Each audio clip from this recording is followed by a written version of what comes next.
and then we'll get going. That was bananas, eh? Yeah, that was crazy. It was funny. I was doing like a Twitch like pre thing, and I literally stopped as the Shams tweet came out.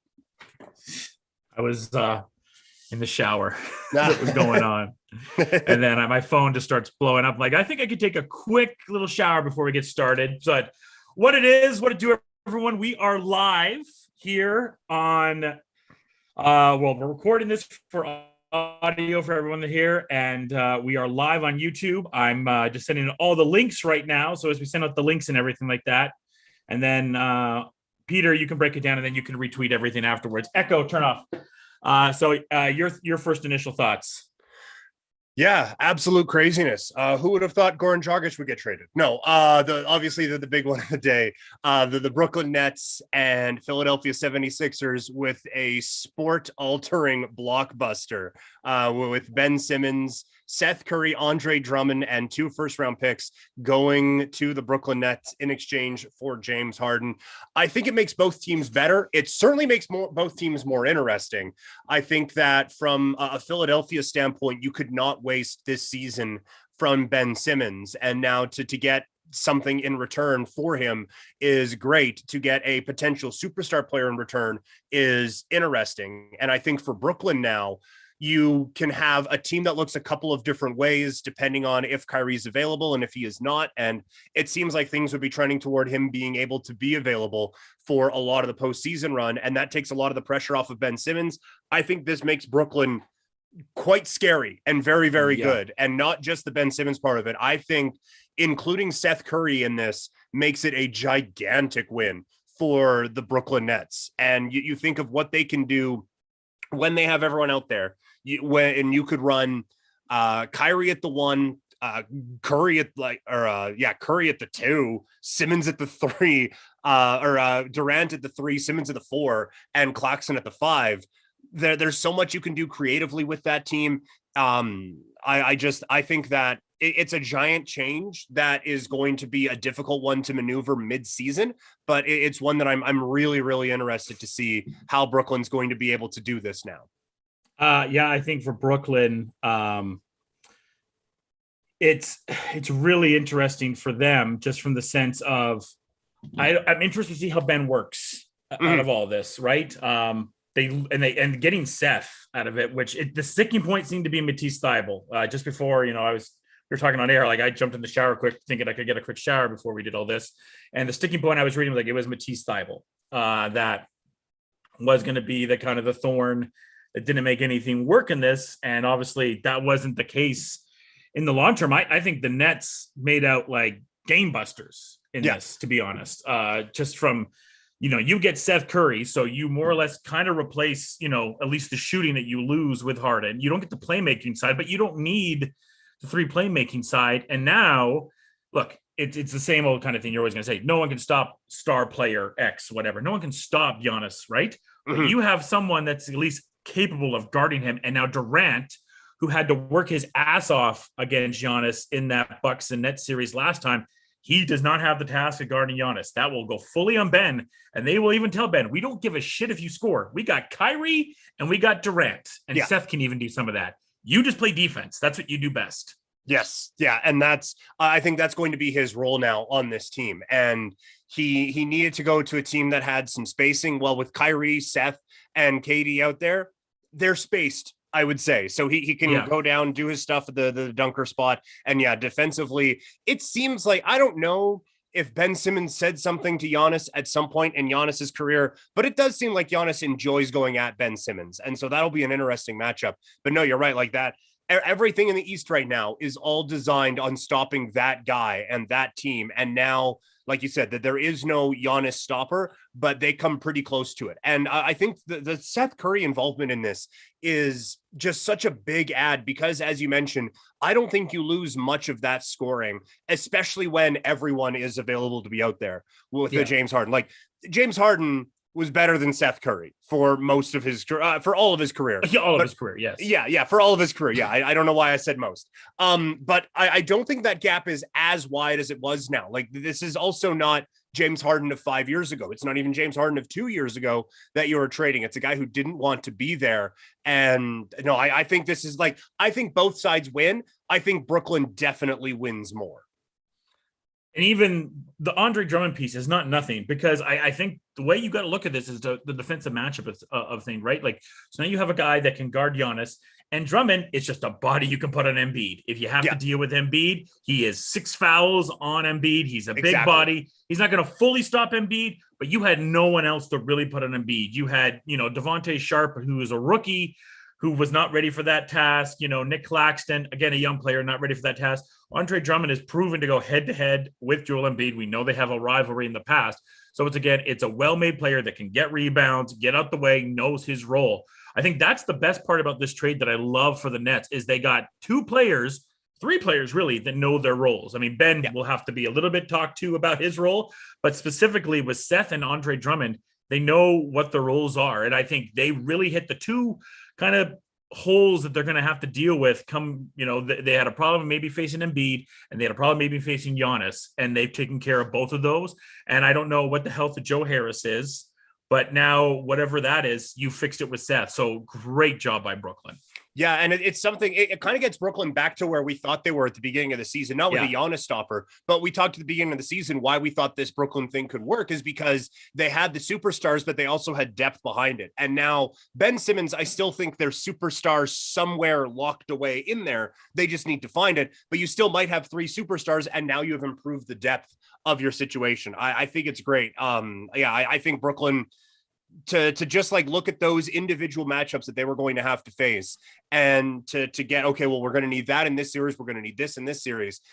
I think it is a job well done. And I think that you give yourself also some backup if Brooklyn happens to run into Toronto at some point in the postseason and travel restrictions are still what they are. I think you are now set up where Ben Simmons, if he has to run the point for 4 to 7 games against Toronto, he can at least do that. Like it gives you so much versatility. And I think defensively, it makes them very difficult to handle. Again, the kind of outlier in all of this is if you are getting the Ben Simmons that we have seen in the past, because we don't know what Ben Simmons we're getting. We don't know when we're getting a Ben Simmons. I would imagine he had to be knowing that a trade could be coming at this time. So hopefully he's in better shape, but who knows when we're getting Ben Simmons and what Ben Simmons we're getting when that happens again.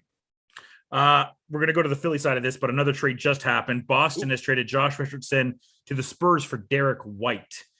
Interesting trade on both sides. Richardson had started to play pretty good for them. It's a weird one there. I don't know. Like the Spurs normally don't make a lot of moves, and they've made 2 moves now, and both very interesting moves. And we'll talk about their move, but more or less talk about the Philly side of this. So for Philly, they get James Harden, who, just 2-3 years ago before this trade was unbelievable and, was an MVP quality player. Here's the problem, though. Like, you have to hope that if you're doing this, that you have a guarantee now from Harden that he's coming back this offseason. Because if he walks away, we know the connection he has to Daryl Morey, so I'm sure that's why Daryl wanted this to happen so badly. Daryl originally was almost going to offer Ben Simmons to Houston on the first initial offer, so here we go, kind of full circle with all these players ended up moving for each other anyways. I think that's why this whole thing started, was because of that initial trade for Harden, and Ben got sour about that. Mm-hmm. So, Harden going there, I think it works, having a great off the ball player. I worry about the point guard potential situation there right now. I think I'd have to check out what it is, but I think Maxey is the point guard now, which he's more of a 2 guard to me than a real point guard. Yeah. There. I have to look at their depth chart a little bit more. So my biggest question is, can you guarantee that Harden's going to come back there? If you have a bad offseason, postseason, is Harden going to for sure resign with you? I mean, this is the guy now that's bounced out of 2 situations because he wasn't happy about it. And, Houston fans, pretty easy fans to deal with. Brooklyn fans, they're not Knicks fans, pretty easy to deal with. Welcome to Philadelphia, James. Right. Yeah. You can't be showing up looking also like Joel Embiid. If you're James Harden now in Philadelphia. And I think a lot of the ball handling stuff is going to be on James Harden in the spot. Now, I know he was a little bit frustrated with how much was on his shoulders. I think a lot of the offense is going to run through Harden, but I think most of it probably is going to run through Joel Embiid. Like you have a big there who everything kind of rolls through. I don't know if you need necessarily a traditional point guard there, but no, like you said, like the buy-in from Harden is going to be important.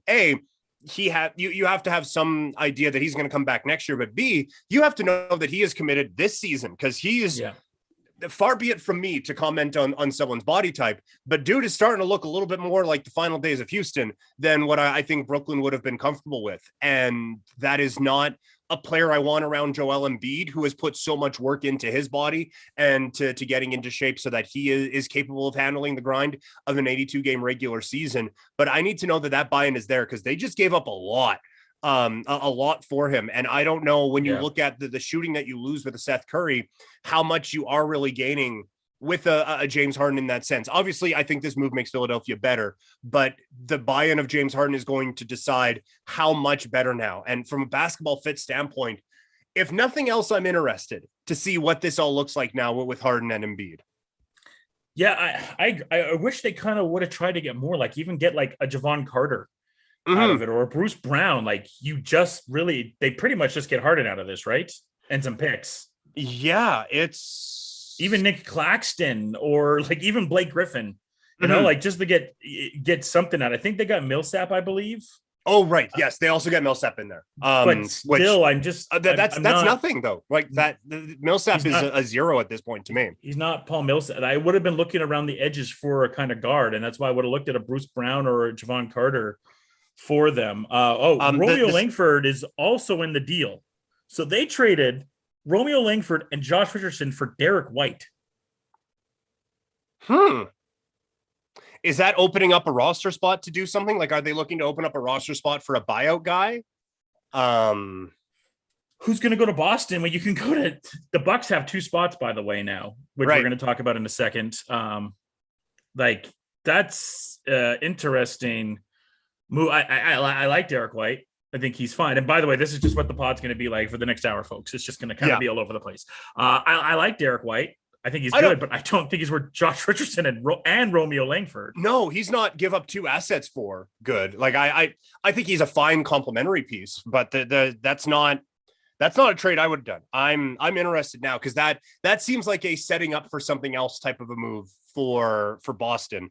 The San Antonio Spurs are just acquiring a bunch of stuff now. Langford never really got a real shot in Boston, so I think he'll be interesting there. And Richardson is always and forever going to interest teams because he's a long wing player. Like those types of guys are forever going to get opportunities in the NBA.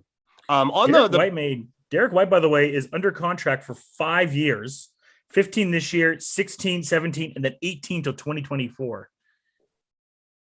That seems like too much. If I'm being honest, that seems like that seems like a contract the Spurs don't hand out. And then B, it seems like a contract you don't trade 2 assets for. Yeah, the Spurs more or less just got out of the Derek White contract. They got Josh Richardson, who's an expiring, I believe, or at least 1 more year. I have to double check Boston stuff. And then Romeo Langford, who they can get rid of. So they just dumped the Drew Imbanks contract today. Yep. They're gonna waive Dragic, which we'll talk about in a bit. Yeah. And then they got rid of $14 million from Thad Young. So RC Buford and Pop, who normally don't do a lot of stuff in trade deadline, are making some, of course, smart moves. Yeah. Richardson has 1 more year left on his deal. I wrote some of this stuff down. I actually did some prep work. Excellent. But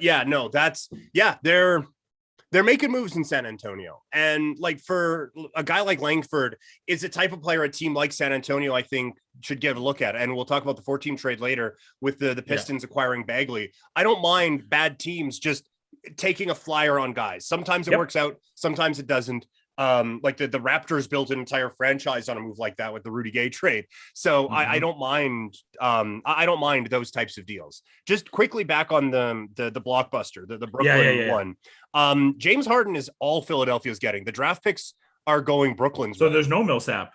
Oh, sorry. Yeah, and Millsap too. Yeah, my apologies. Yeah, okay. But all the draft picks are going Brooklyn's way, which is interesting because that's, man, Brooklyn gets a lot in this trade. Nets fleece them I'm sorry. I think the Nets fleece them. I really do. I think Harden is really, really good, but it's some way. I wonder if it's somewhat similar to what my Lakers did when we traded for Westbrook, right? It's like, oh yeah, like you just have to give up KCP and Kuzma and Trez. And I was like, yeah, but those are all really good players around the edges. And Philly traded players that, like Andre Drummond, again, like you went from having him as an asset to back up Embiid to they can use him as an asset against Embiid. Yeah. And Seth Curry is a great scorer it depends what Harden we're going to get. Are we going to get Stay Puft Marshmallow Man Harden? Right. Or are we going to get I'm ready to go in shape James Harden? That's the thing I don't know about, and how well the pick and pop is going to work with the two of them. How much is Embiid going to get pissed when the ball's not in his hand as much? I mean, I know James is good at playing the point guard role, but still. Yeah. But on the opposite end of that, how pissed is James going to be when the ball's not in his hand, right? Because there was a lot of your controller has disconnected when James Harden was out on the floor, when the ball wasn't running through him at times, right? Like there was a lot of just standing around, and the ball is going to be need to be in Embiid's hands quite a bit. Just looking at this, a couple of things while we're kind of talking through this live on the air, a couple of things come to mind. One, this is very Daryl Morey, right? Like this is depth be damned. I just want superstars. If I get superstars, I have a better chance of winning than if I don't. And of all the players in this deal, James Harden is still the closest to being a superstar. So that makes sense. Yeah. On the other aspect of this, just talking it out, if with the way everything went down with James Harden and with him like clearly not wanting to be there anymore, if you would have just got Seth Curry, Andre Drummond, and 2 first-round picks, like it's not a good deal, but it's not a I'm hanging up the phone. And then you get Ben Simmons on top of it, which is an interesting aspect of it. Like it's just the more you pile onto this trade, the more it does seem like a good one for Brooklyn. I think Brooklyn definitely comes out ahead in this one. I do think Philadelphia is improved now, but are they improved? Like, are they better than Brooklyn is now? I don't think so. Are they better than Milwaukee is now? I don't think so. I don't know. Are they better than the Raptors? Because I look at the depth chart now, like Tyrese Maxey is the point guard. His backup is Shake Milton, who's been up and down. James Harden's backup right now is Korkmaz. Again, fine, but not great. Then you have Halliburton and Green there. Green, I think, has seen his better days.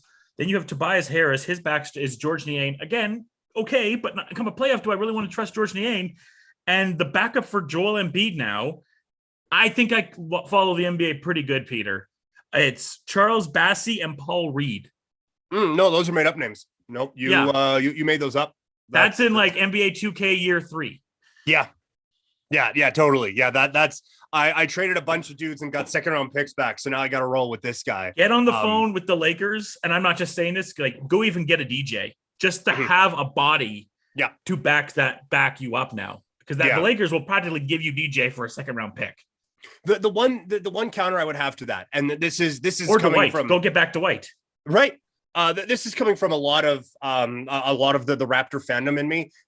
I can't tell you how many playoff series the Raptors went into with, they got the better stars, but look at our bench. And then LeBron goes for 80 and it doesn't matter. Like when you get into the playoffs, the bench matters a little bit less, but it's not nothing. And especially for a guy like Joel Embiid, who is a beast and a monster, and at worst is second in MVP voting in the NBA right now. But that is not a dude you want out there for 48 minutes a night. And now to not have anything behind him. Call the Nuggets for Boogie even.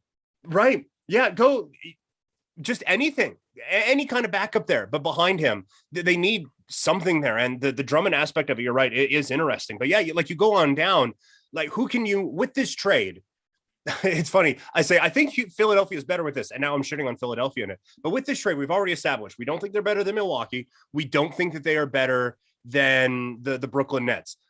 I can't even tell you definitively if they're better than Chicago. I think it's a good matchup in that series. I think Embiid just kills Vucevic for 4 games. Like that's violent and uncomfortable. But if you can just accept that that's a loss, the rest of the team around them, like there isn't a DeMar stopper on that team or anything like that, right? Like it feels like there needs to be another move coming. And I wonder if there's some kind of Tobias Harris move that now Mhm. Philadelphia rolls out there with to try to get out of that contract, because that's been part of these conversations quite a bit. And Yeah. if there's a couple of pieces they can kind of turn that into from Oklahoma City or someone along those lines. But no, you're right. Like, you are relying on perfect health from a couple of guys who haven't necessarily shown that they can give you perfect health. If I went by the depth chart right now of the Eastern Conference for the rankings, I'm still going to put the Bucks one because they're the champs, and I'm going to give the champs credit in ODU. Yep. But the Nets are pretty close up there, and then I think it's Heat, and then Bulls and Cavs, and then I think it's the Sixers. I have the Cavs still slightly above Philly just because of the defensive prowess that they have, and a little bit of the depth that the Cavs have. Now, the youth thing, I worry about what the Cavs will have, and Sixers could just go in and bulldoze them over, but I like the overall core more of what the Cavs have. Bulls, I think, like you said, I think the Sixers would probably destroy the Bulls, but against the Heat, I don't know if they can grind out a series against the Heat. Yeah, it's a bad matchup against the Heat too. So for Brooklyn, though, great job by Sean Marks today. Great job. Excellent job. This is like, there's a disgruntled player. It didn't turn into a big thing. It's not a big drama. You're dealing with enough drama there. And I love this trade for Brooklyn. I really, really do. I think it sets, if it was just Ben Simmons, I would love this trade for Brooklyn. I think it makes them very interesting. But to add Seth Curry to it, I can't stress enough how big of a piece I think Seth Curry is to this deal. The shooting that he can provide in the postseason, even like, if you need to sit Durant and Kyrie for extended periods of time, and he's like you have him, we don't know about the health of Harris, but if you can just get him and Harris out there for some bench minutes and just light the world on fire shooting wise, I think that provides you, like, he is a good enough scorer that he can be the main scorer of a bench mob unit. Him and Patty together. Oh my God. Exactly. Right. Like you can all of a sudden with Brooklyn now, you have two stars that are better than 99% of the stars in the league. And now you have a bench unit that can win you those bench minutes as well. Like I think this is a great job by Brooklyn. I really, really do. And like you said, Andre Drummond, if nothing else, can foul Joel Embiid 6 times. Like that's basically it. That's the kind of guy that the Bucks wanted, and they kind of got it. We'll talk about that trade in a second here. But I think you needed it. I think his team saw what Embiid has been doing. It's like, we just need someone to throw onto him. And now you can throw LMA onto him. You can throw Devontae Sharp, and you can throw Drummond. Pick whoever you want, and you can just throw him on Embiid now. That series just feels inevitable, does it not? Playoffs. Yeah, it really does. And that'll be a lot of fun with that. And it's crazy to look at, like, Milwaukee, who clearly they just won a championship, so they're in an all-in stage.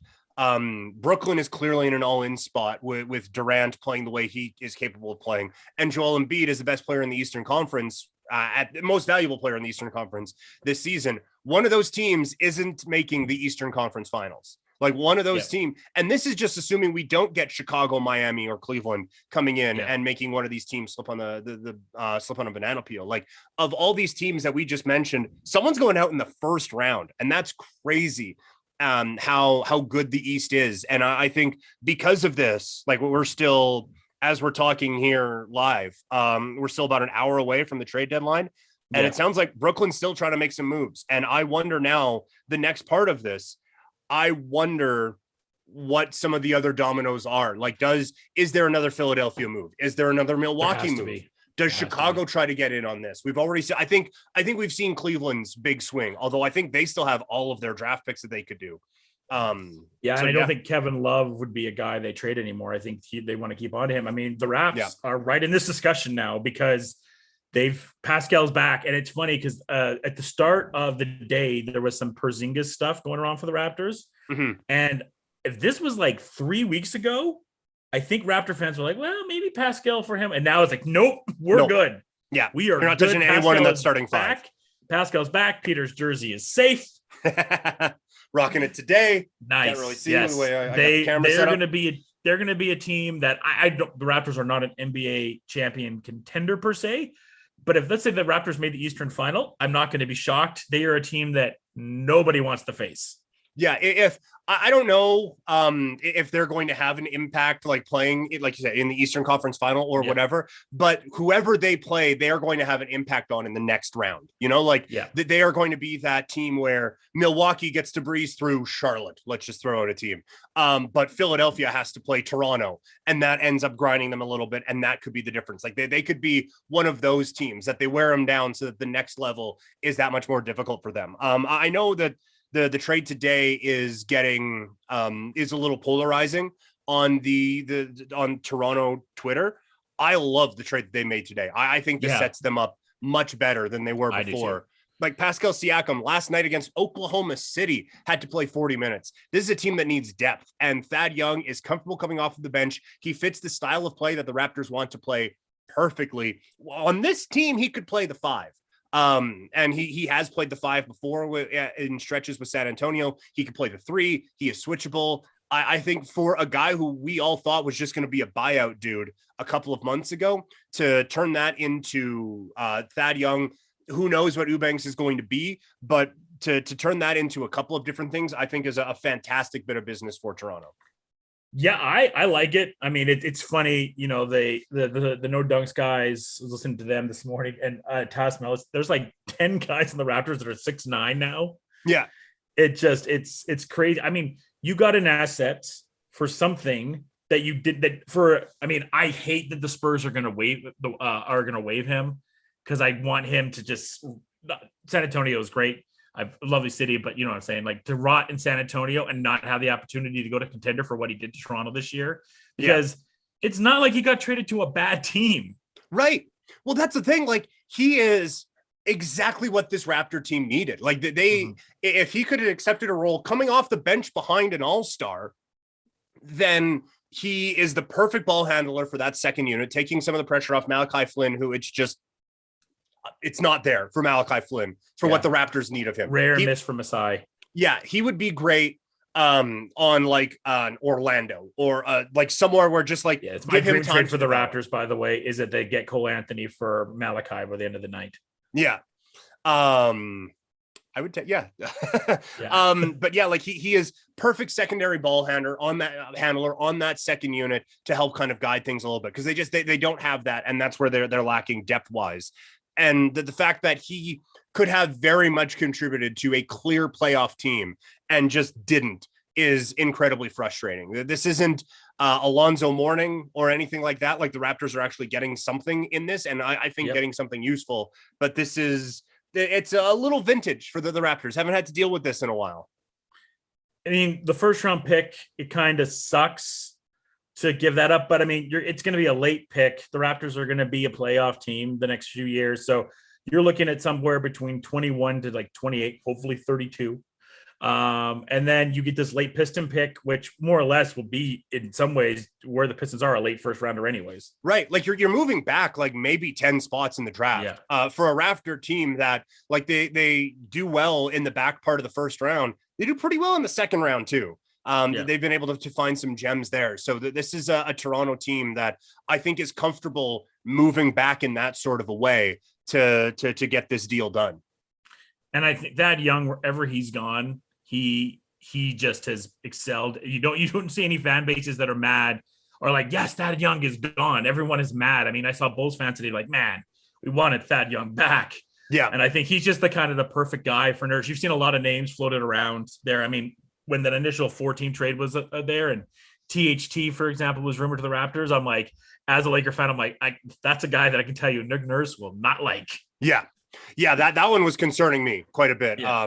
The Nerlens Noel was involved in that to Toronto as well. Yeah. And like I've never been a big Nerlens Noel fan, but I think like rim protection wise, he would have provided the Raptors with something they didn't have. But no, I think Thad Young, like you pointed out, it fits this roster and what they are looking to do with this positionless basketball team perfectly. James Harden has opted into his contract, so he will play next year for the Sixers. So no free agency for James Harden. That just reported by By the way, Shams killing Woj today. He got the James Harden thing about a whole minute before Woj did.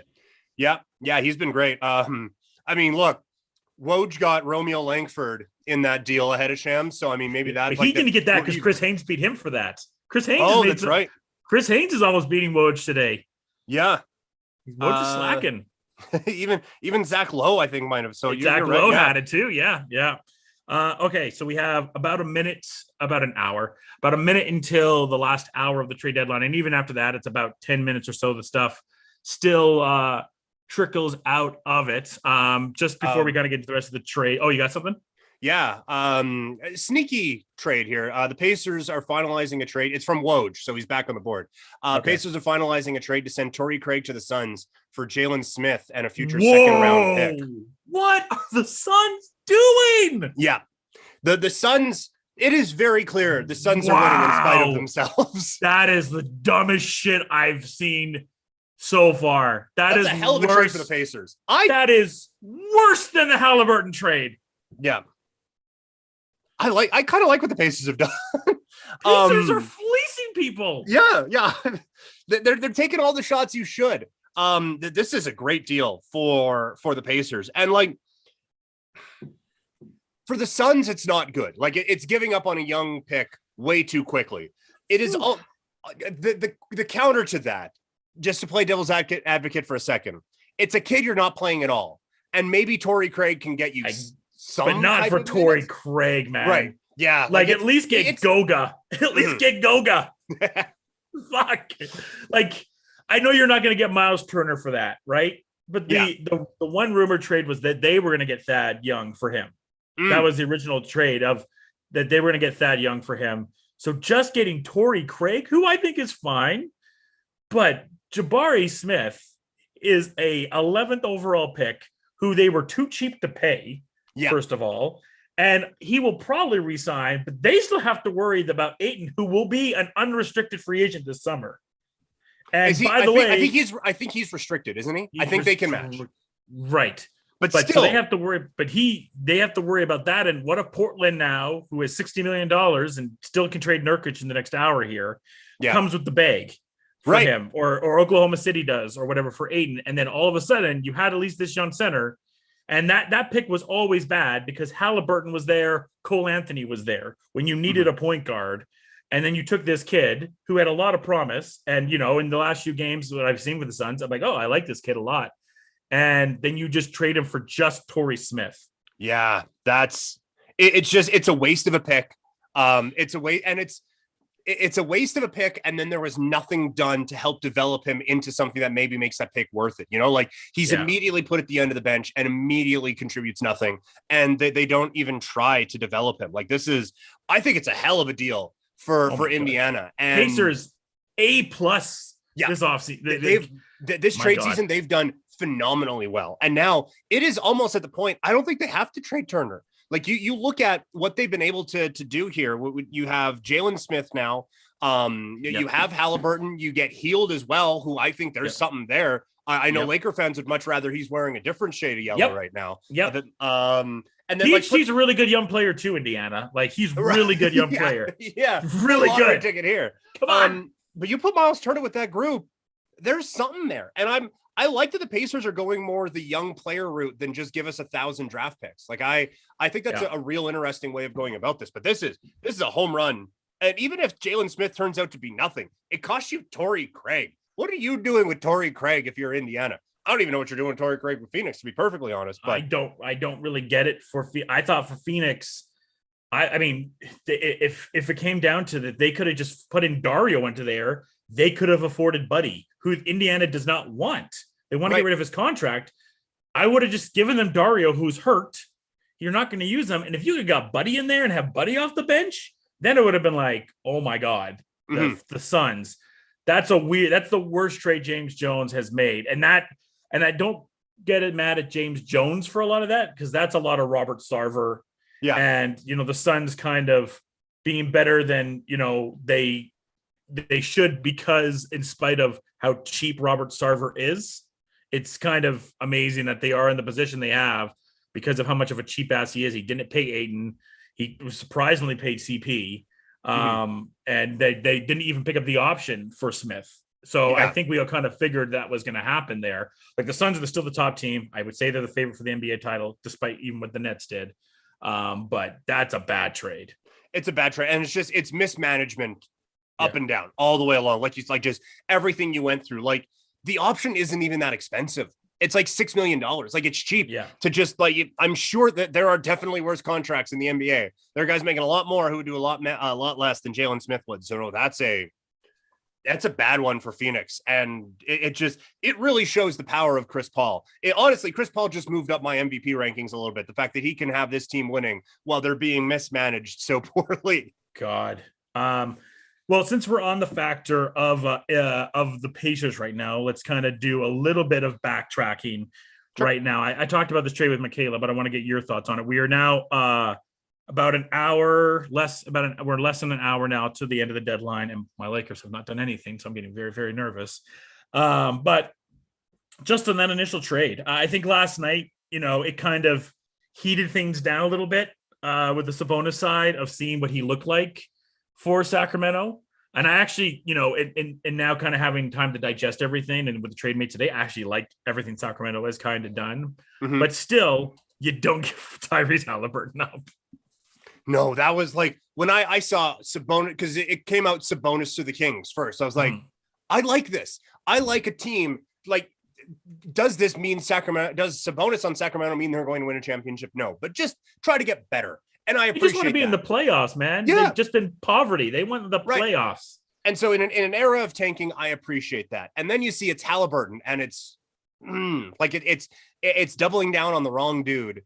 Where like Fox shouldn't be the guy. Like Halliburton should have been the piece you tried to build around. I like Halliburton a lot. I think he can do a lot of things with that group. And I think he is an excellent add now for an Indiana team that is looking to kind of rebuild. I still think that the Pacers come out, or sorry, the Kings come out as a better team in this, but I hated Halliburton's involvement in that. I'm interested to see now what this Sacramento team looks like going forward, and kind of how the offense runs, just how all of it looks. Because now, like we're at the point where it's not like doubling down on Fox. It's like quadrupling down on him now to see and just justify, no, this is our guy. Trust us. This is our guy. So I think it's an interesting trade. I think Sacramento comes out okay, but I loved it from a Pacer perspective. I really, really did. The Pacers, like we kind of talked about with the Smith pickup now, they had an idea where their team was. Their team was a team that was a middling team. They have one of the best coaches in the NBA. They're going to get a top 5 pick this year in one of the best draft classes that we've had in a while. I mean, just imagine now with Smith, by the way, if you get like a Chet Holmgren and you put him right next to Smith, this big, tall, white dude on Gonzaga that you'll see a lot of in about a month here. Like that just is another level. But then you have time. And now, and the crazy thing is too, Peter, they're not done. Like you said, they could keep Miles Turner or they could trade him off for pieces. And they can't trade Malcolm Brogdon today because of the way his extension works. But this summer now, Malcolm Brogdon is open season for them. So they could trade him for whatever they want. And you have this young backcourt right now with Chris Duarte with Halliburton. And then you have Smith to build around there. You can still trade TJ Warren as well. Yeah. Indiana, that's a team that is just a picture of consistency. You look at this Kings and it's a picture of inconsistency throughout the years. Indiana is a picture of consistency. And I think you look at the rebuild they're doing, you kind of brought this up earlier with the pick side, what they're doing for the rebuild compared to OKC, right? OKC is just like picks, and we'll take back contracts. So like, yeah, we'll take in picks, but we're going to take some young guys in as well. And this is an Indiana team right now that will have Chris Duarte, will have Halliburton, will have this young guy in Smith, who I like, potentially Miles Turner back. Yeah. And they're going to have a top 5 pick, and they will at least be pushing for a play-in game already next season. Yeah. And like, I think it's smart to kind of understand where they are in the market too, because like, I don't think they had a bad team. It has not gone great for them this year, but I don't think that absolutely blowing everything up was 100% necessary. But you look at the market right now, they're the only ones who are doing a whole lot of the selling. Like the big trade of the day is 2 contenders just going head to head. And aside from that, like, Detroit doesn't really have a whole lot of pieces to sell off, all due respect to like Trey Lyles and Kelly Olynyk and those guys. Yeah. And like Oklahoma City doesn't have anything to sell off. They've already done all of their selling, unless like their way of selling is bringing in bad draft picks. So there aren't those guys out there who are like the big, we're going to move this piece for like 4 quarters equaling $1. They looked around and saw, okay, no one's really selling anything. This is our opportunity to make these types of moves and try to progress our franchise that way. And they have done a phenomenal job with it. I cannot I cannot express how much I really like what the Indiana Pacers are doing. And now this is going to be fun to watch in the next few years. Yeah. Which way of rebuilding works out better? Is it the Indiana, let's get some young pieces in here way, or is it the Oklahoma City process 2.0 that ends up winning out in the end? I'll be fascinated to see how this all works out. By the way, like I talked about, though, they could trade Malcolm Brogdon or TJ Warren. They can also just keep them with these young players as well, which makes that like, I mean, if I were them, I'd be like, yeah, we'll just get this top 5 pick, whoever it may be. And then we'll keep TJ Warren, we'll keep Miles Turner, and we'll keep Malcolm Brogdon, 3 good veteran players. And then we'll just kind of roll going forward, because that alone is a pretty good squad. Yeah, it really is. And like, I still think there's something there with Buddy Hield too. Like I think Buddy as well. Yep. Yeah, like I think that they now have just a few good guys. The problem is the East has a bunch of teams like that, right? Like the East has Toronto Hornets and Atlanta, who we have. Yeah, the Hornets. Like they have all these teams who just have a bunch of good players everywhere. So it is a little trickier to slide in that way. But I think the Pacers are set up really, really well. And if any of these guys hit, right? Like if Halliburton takes another step, if Smith is able to take his first step, and you want to keep Turner around this team, I really think it's justified. And that's me, who wanted Miles Turner on the Raptors very, very badly. I want him on. I want him to be moved because I think he's an excellent player and is kind of hidden in Indiana. But no, this is a great day for the Pacers. Still got 15 minutes, and I'm just getting very impatient. I know enough people talk about the Lakers a lot. But with all due respect to some of the other, we can talk about Dante DiVincenzo in a second. How are you doing, Laker fan right now? Yeah, bad.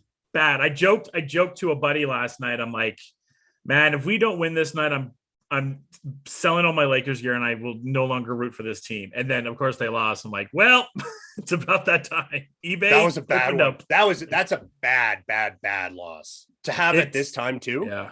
I mean, if nothing else happens the next 50 minutes, which if nothing happens, that is catastrophic for the Lakers. They have to do, even if it is just going to the Knicks and be like, hey, can we have Alec Burke just to do something at this point? Right. That's where we are. I'm hoping for Alec Burke. That's where we are. Just, you have to do something. I mean, a wing would be the best to get, but if they don't do anything, especially after that, I would expect Frank Vogel will be fired either in the next 2 hours or after we get off the podcast.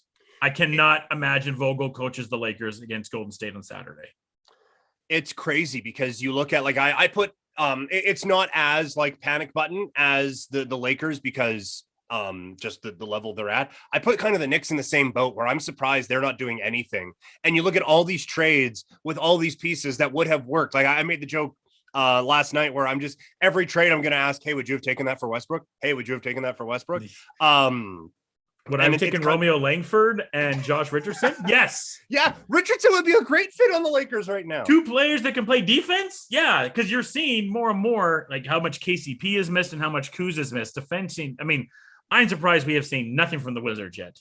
Yeah, I'm quite surprised at that too. How has no one gone after KCP?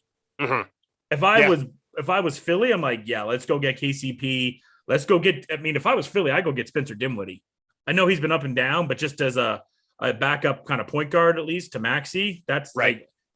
Because they said everyone but Kuz and Beal is available today. I mean, if I'm a team, I'm going after Trez even. Like if I was Philly, I go get Trez. Totally. I like Gafford's contract is a bit too big to go and make any kind of. But Thomas Bryant, like we're seeing the big man coming back, and we've talked about how you need that. And KCP would be perfect. It's funny, he'd be perfect on the Lakers, right? Like that is that is such a need. That is such a need for that team right now. But no, like I think that he would be great. And we talked at the beginning of the season. I like the depth for Washington a lot, and I overrated Spencer Dinwiddie, and so that was my main. We were right.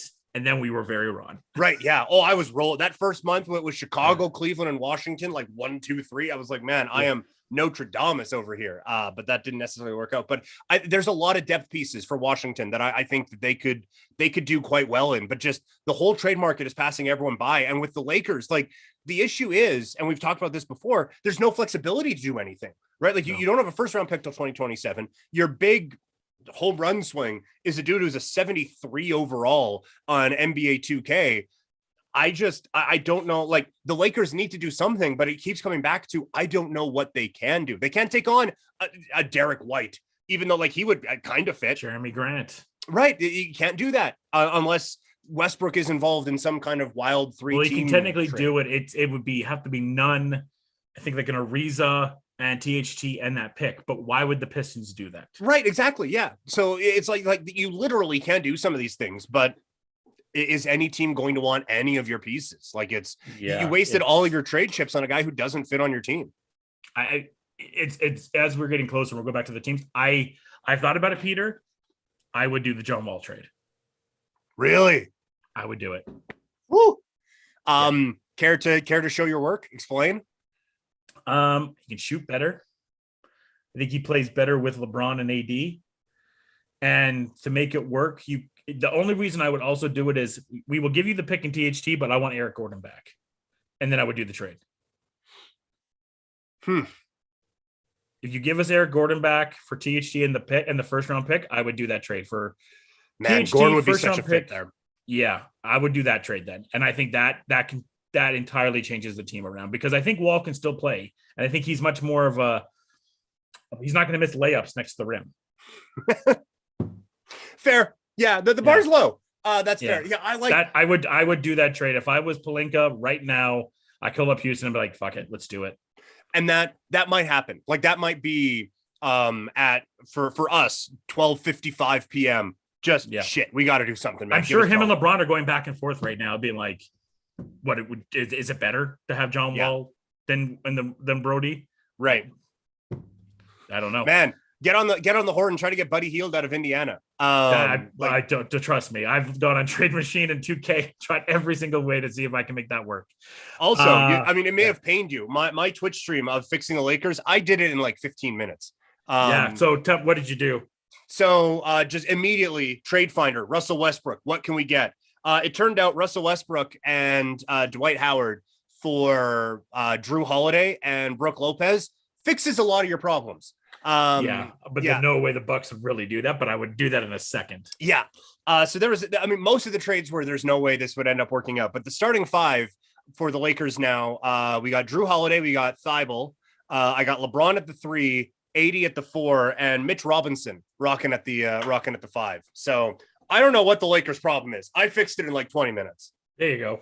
The other trade that we had, the big one earlier, was CJ McCollum is going to the Pels. I really didn't hate what Portland did at first, and now I kind of hate what Portland did. Yeah, it's got progressively worse and worse, right? Like the best piece out of all of this that they've been able to get back, right? Like in the McCollum trade, in the Norm Powell trade, like the best piece they've been able to get back is Hart, who is at his peak, fine. You know, like the rest of it's like it's bad contracts. I loved Alexander Walker for them. I loved it. Mm-hmm. And then they're just like, hey, Jazz, do you want to have him for nothing? Because Joe Ingles will probably go back to you. Sure. Right. Yeah. Like I didn't get that one at all. No, I was with you. I liked Alexander Walker a lot for that. I forgot that it's been a lot. I forgot that he was involved in that as well. But no, for the Pelicans, I like going for it again. Like that they are competing for a play-in spot. Zion, you don't know what you're getting from him. No. And it's weird. You don't know if he is coming back. You don't know what he is, but you don't want him to leave. And there was a chance he could leave. And so you want to show, and now all of a sudden, like you have Ingram, McCollum, and Zion Williamson at their peak. That's a good group.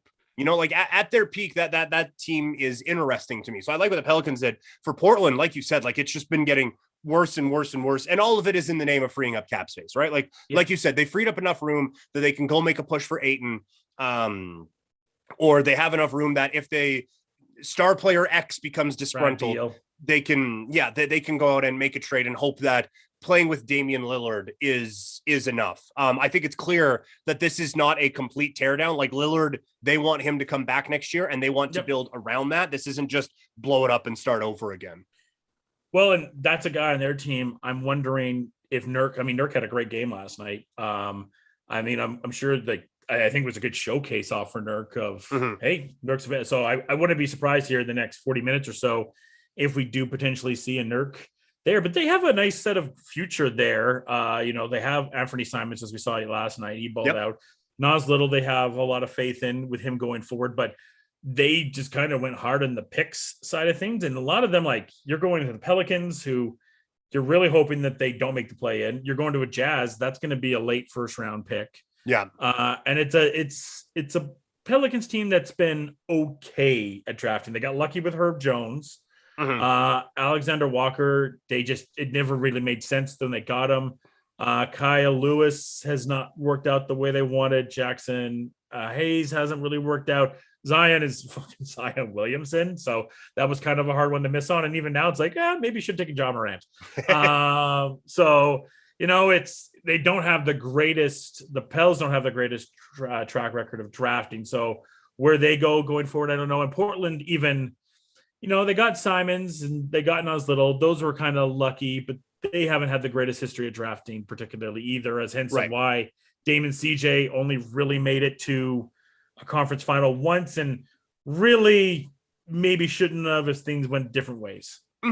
Yeah. And like didn't have a hope in hell in that conference finals. Like they weren't a live team in that conference championship game. They made it to the conference final the same way the Raptors made it to the conference finals a couple of years ago. If they would have drafted better, they're not in the spot that they're in now. And with Nurkic, I am endlessly fascinated by him because I think I like the idea of Nurkic more than I actually like him. I think that when he is playing, he is great. Like, he is a solid big man. He can provide a bit of versatility. Like, he's not just like a 1990s, just plant him in the post. Like, he can actually do some stuff. The problem is he's either hurt or he's in foul trouble a lot. Like, that was a big issue for Portland when they played Denver last year. Like, Jokic, he was good defending him, but then he would foul him and then he's in foul trouble and then Jokic just kills him. Like, so if Nurkic can get some of that figured out, and I was a little interested in that as a potential landing spot for Toronto, because I think Nick Nurse kind of tightening some of those things up a little bit would have been interesting, but I think you can still get something for him. And especially like we talked about, for a team that needs a Joel Embiid get in the way guy, he can at least do that 5 times. So I think I would be surprised if Nurkic is still on Portland by the end of the day. What else do we have for the trade? So the big one today, and I'm actually very surprised, we have been very quiet for the last few minutes here. We go in flurries. Like, it's nothing happens, then 8 trades happen, and we don't know which one to talk about, and then nothing happens for a while. I know.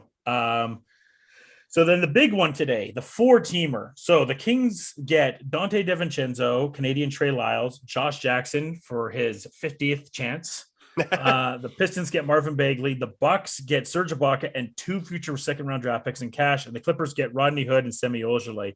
Clippers more or less are just like, we want cap space. So I don't really care what happens. Just give it. Sure, Rodney Hood and Semi Ojeleye, their bodies. They'll help us if we make the playoffs and go out in the first round. Whatever. We don't care. Just give us cap space.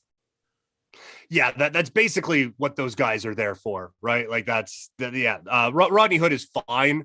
But no, we're not going to be talking about this as a great day in Los Angeles Clippers history. I actually think the winner of this trade is the Kings, believe it or not. I think the Bucks did good, and we'll talk about them. The Bucks did 2 things that I think they really needed. Oh, we got a trade. Oh, yep. Trez is going to Charlotte. Interesting. I don't hate that trade.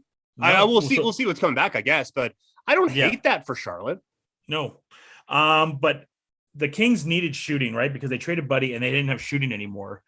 Yeah. So now they actually have shooting. And I think Trey's a nice little backup big man. Josh is an okay on the wing type of guy. So I like what the Kings were able to do there. I mean, obviously they wanted Dante DiVincenzo when they tried the botched Bogey trade a few years ago. That didn't work. So they finally get DiVincenzo there. And it's good to have an athletic wing. I think the Kings have kind of solid their spot of they probably will at minimum make the play-in game now. Yeah, I like it for the Kings. To your point, I think Trey Lyles can be a solid backup DiVincenzo, like all you said. I think the runner-up in this, I like this for Milwaukee a lot. I think that they needed exactly what Serge Ibaka is, right? Like that is the thing they have been missing. Brook Lopez has taken a bit of a step back, and they don't have a lot behind Brook Lopez. And so I think, like, with Serge out there, like again, that was someone that I was hoping Toronto would be able to get because they need that rim protector type of a guy. But that is, I think it is exactly what Milwaukee is looking for. So I think you can have a couple of winners in this one. Like Sacramento, I think improved their team the most, but I think Milwaukee got their team closer to a championship with this win. Or with this trade here, sorry. And the key for Sac in that too is the 2 second-round picks, which they didn't have because in the past they've been trying to do these trades and they haven't had picks to make it work. Mm-hmm. And now at least they can be like, well, we'll give you player blank for the second round picks. So that helps them with any trade going forward because they just had no picks because they gave them all to New Orleans for Jrue Holiday. Right.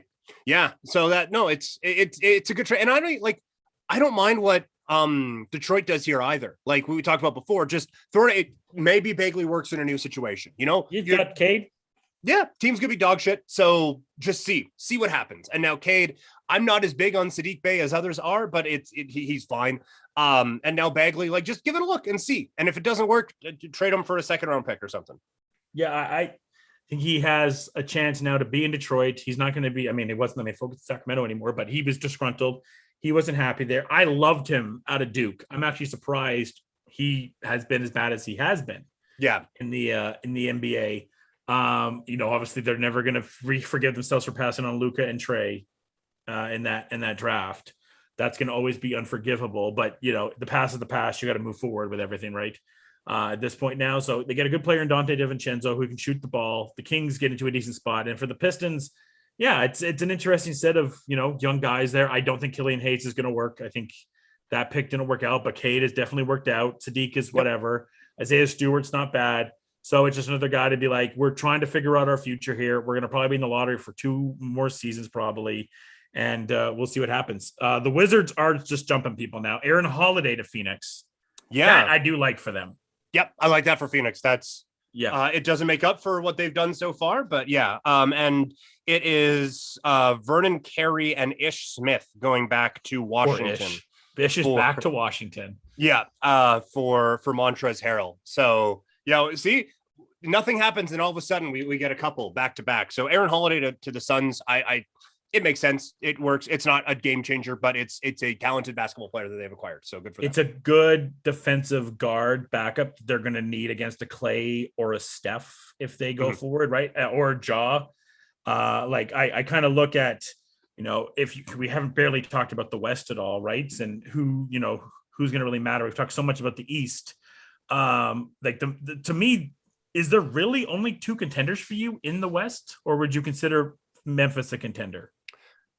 I would consider Memphis a contender. I could see it. Like they kind of have the vibe to me. And I'm not going to say they're going to go on a dynastic run. They kind of have a vibe to me of Golden State before Golden State went on their run. Like the only reason I don't think Memphis can do it is because I haven't seen them do it before.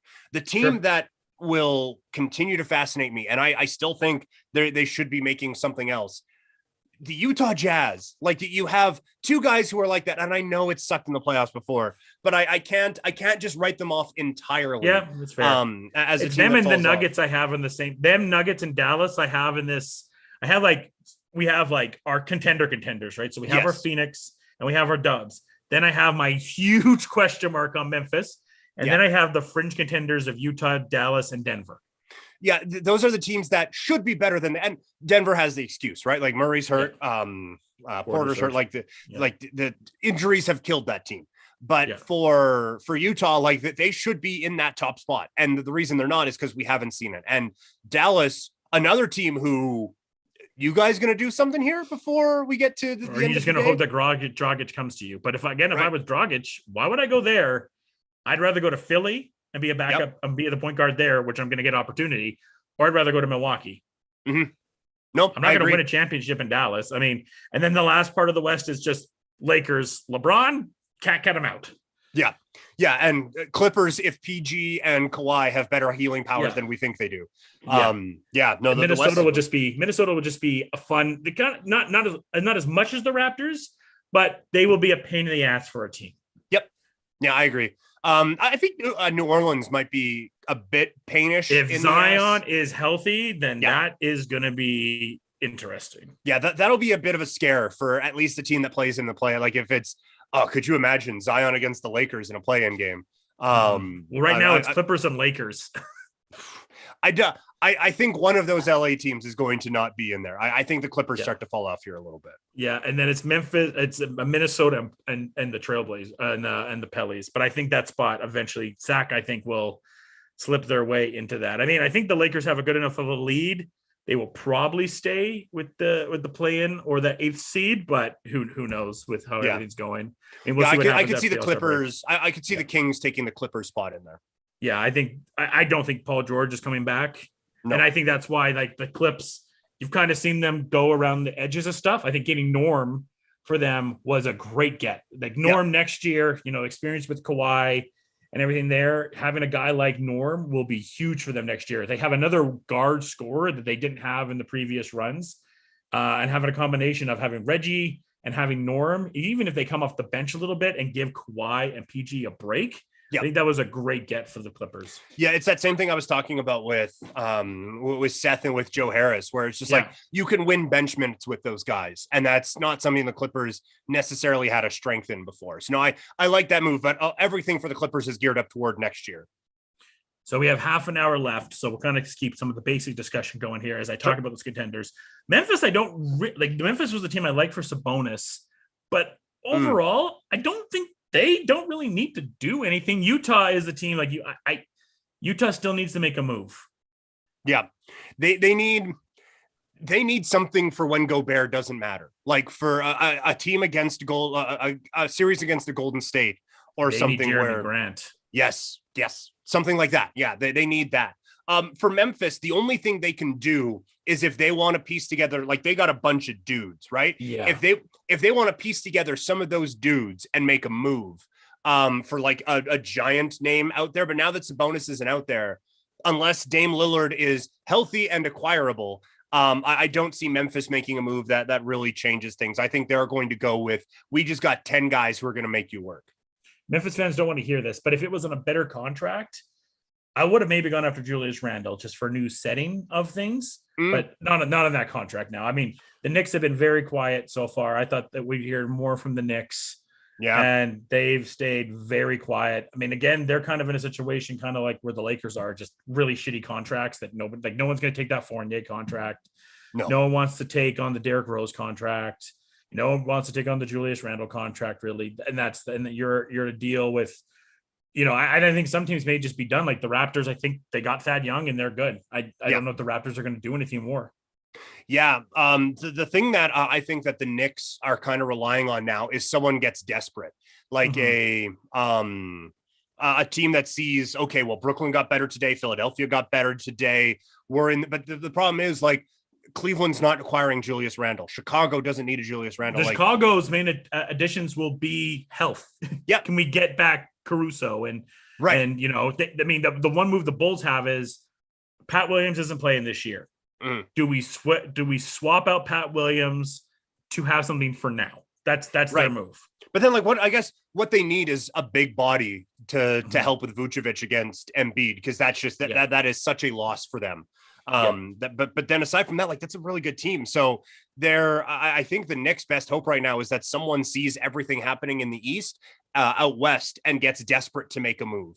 They don't match up with the Lakers at all, but like something along those lines of oh shit, we have to do something. The Utah Jazz go out and get Julius Randle and throw a bunch of stuff at him. It's the Knicks are relying on someone to get desperate in that spot. And quite frankly, one of the most desperate teams in the league, the New York Knicks. Like I am stunned. We haven't seen anything from them so far. I thought even Denver might do something, and they haven't done anything yet. Just to work around like a guy like Campazzo. They don't really need him anymore because Bones Highland has kind of taken his minutes away. So, to some team, even like if it is the Knicks, it'd be like, hey, like we'll take Alec Burke off your hand and you can have Campazzo, just to have like an extra scorer on their team until Jamal Murray's supposed to be back in about a month here, but still you want that extra scorer or something to kind of work for them there. Because Denver is a team in that West that I'm like, I have no idea yet. It depends what Jamal Murray is. And now Bones Highland is kind of going, it helps. We talk about wasting MVP level seasons. Like, it's not their fault, but it is kind of wasting an amazing season from Jokic. Like, he is too good to be playing on a 6th seed, and it's not his fault that everyone around him got hurt. But if they could get another piece there, like you said, Burks or something. And I like with Dallas, I know we're kind of just bouncing around now. But like Dallas, I could see them trying to get desperate and trying to put something together. But cap wise, it'd be, I mean, like Porzingis back to the Knicks. Cap wise, it's a bit difficult to figure out Randall going anywhere because of that contract. Tim Hardaway, they need to replace that for them going to the playoffs, right? I mean, that's what some of these teams are looking at. I mean, how if you're Dallas, if you're Denver, if you're Utah, how do you contend with having to deal with those Phoenix or that Golden State matchup? That's kind of what you're looking at right now. Mm-hmm. Yeah, and it's tough because those teams are good.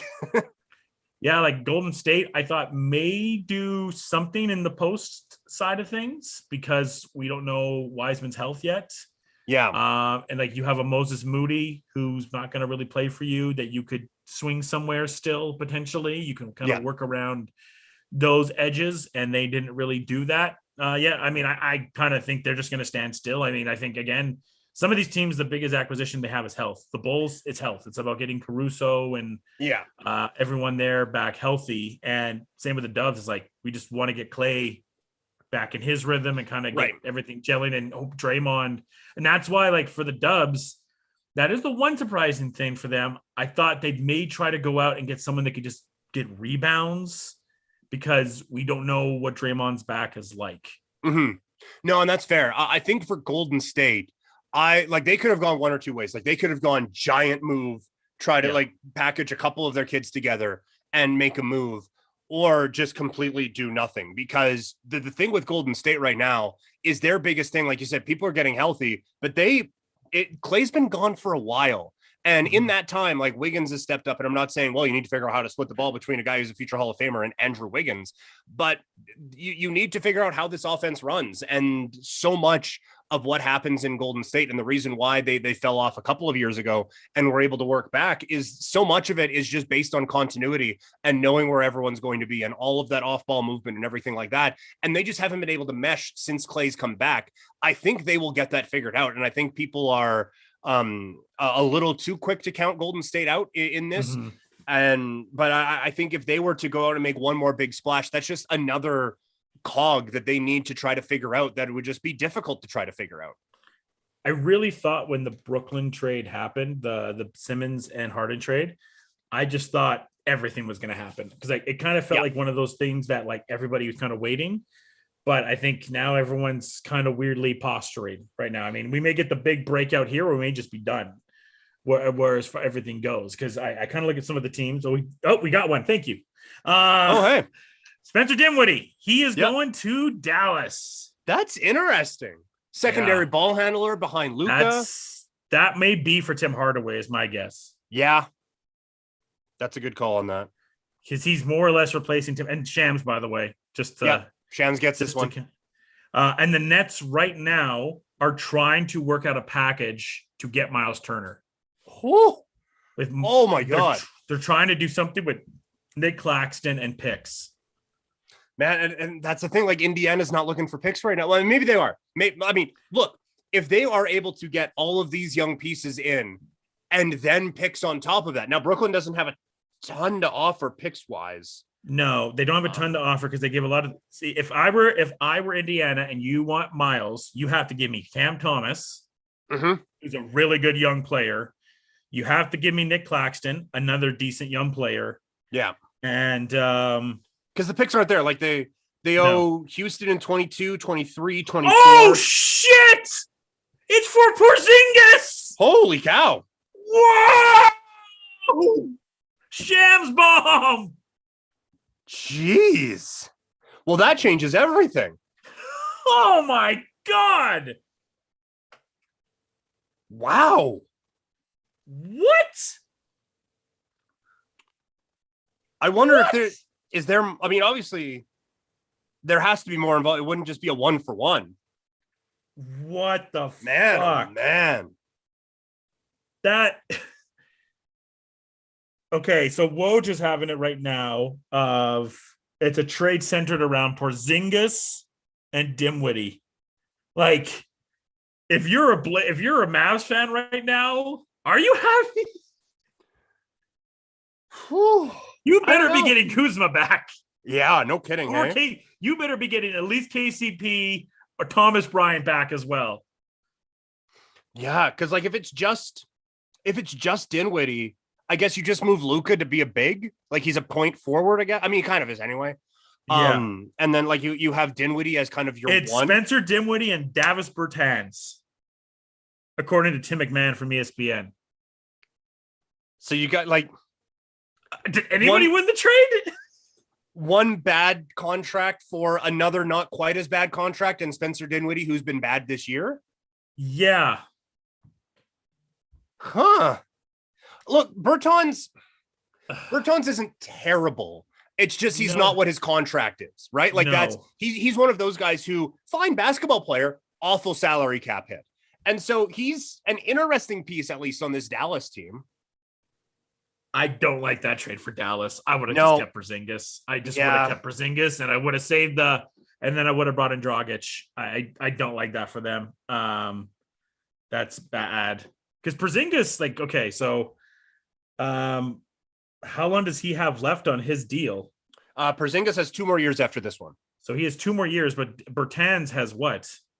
I think 2 more years as well. Okay, I'm just double checking. I think you may be right. Wow, that's a weird one. Yeah. Yeah, I don't get that one. Davis Bertans has 4 more years. Oh, shit. So they took more on. They took more years. Dinwiddie has 2. Bertans is 16, 16, 17, and then 16 until 2025. God. And Dinwiddie is 17, 18, and 18 until 2024. Wow, there's more left on Dinwiddie than I thought. Yeah, way more on Dinwiddie. And the Mavs, Zinger is 31 this year, 33 next year, and then a player option in 2023, which he'll obviously take. Yeah. I feel pretty good saying that one now. Yeah, I don't get this for Dallas. Like unless you just think Porzingis is just washed. Like there's just when it comes to playoff time, he just can't do anything. And you at least think Dinwiddie and Bertans can give you something, then maybe. But yeah, holy crap, this is not a trade I would have done if I'm the Dallas Mavericks. This isn't the push your team over the top type of a move that they needed today. You more or less replace Timmy with a player that's not as good as him anymore and kind of does the same things as him. So when Hardaway comes back, they kind of cancel each other out. Yeah. So, I mean, for this season, it's fine to have Dinwiddie there. And then you take Bertans on, who is really hit and miss at times, especially for that contract. And if you're the Wizards, does Bradley Beal want to come back? Right. Yeah. Like to play with Porzingis, that would be your pieces are, because I'm assuming KCP will be gone. He's gonna peace out. Which is why if I'm them, I try to get something for KCP now in these next 20 minutes. If you're looking at your team of Kuz, Porzingis, and Beal. That's not great. No, like it's just now you weren't great with Beal, Dinwiddie, and Bertans either. Like kind of damned if you do, damned if you don't, right? Like I don't think Washington was going to get anything accomplished today that was like, oh shit, well now Bradley Beal will stay, right? Like that wasn't what today was going to be to be for them. It's I don't know, it's an interesting move. Yeah, I don't know if I get it for either side, to be perfectly honest. It's the very rare did either team win this trade. Right. Like it's just like, well, it's not working here, so let's give it a go, which makes sense where Washington is. Dallas is like a move away from moving it like up 2 tiers into that championship. We're just talking about them. Right. So now, like, best I can come up with is that this space is the floor better, right? Like, because you're not taking Porzingis seriously as a 3-point threat. Yes. You at least have to with Bertans. And you take some of the ball handling off of Luka and put it on Dinwiddie. But still, like, you're not improving your team. You're not improving your cap situation. You're making your team a bit easier to play on. But, geez, I guess good thing for them is that Luka is technically under contract till 2026. So Right. they don't have to worry about Luka leaving. But Luka can also demand a trade in then, because now you're kind of stuck with, by the way, Tim Hardaway is under deal till 2025. So you're going to have Bertans under contract till 2025, Tim Hardaway under contract till 2025, and then Dinwiddie till 2024. That's not awesome. No. Yeah, that's a lot of like that's a lot of Spider-Man meme where you're like guy pointing at each other with Dinwiddie and Hardaway, like you said. Like to me, I think you traded Bertans for the worst version. Like he's pretty much a worse version of Porzingis, and Dinwiddie's a worse version of Tim Hardaway. Yeah. Yeah. I mean, holy I guess crap. The good news is for them, I guess, as good as Jalen Brunson is, they have a 2-guard again, which they didn't have with Tim going down. So their starting lineup now will be Luka, Spencer Dinwiddie, Dorian Finney-Smith, Bertans, and then Maxi Kleber. But is that a team that, shatters the spines of Phoenix or Memphis or the Dubs or no the Nuggets? Well, that's always been Dallas's issue, is that they don't have the cap space to make their team better. So I guess maybe what you're doing here is like now we're assuming that Brunson and Finney-Smith are gone, and now Dinwiddie is kind of the replacement for that next year. So that you can kind of stay in this good to very good realm. Maybe.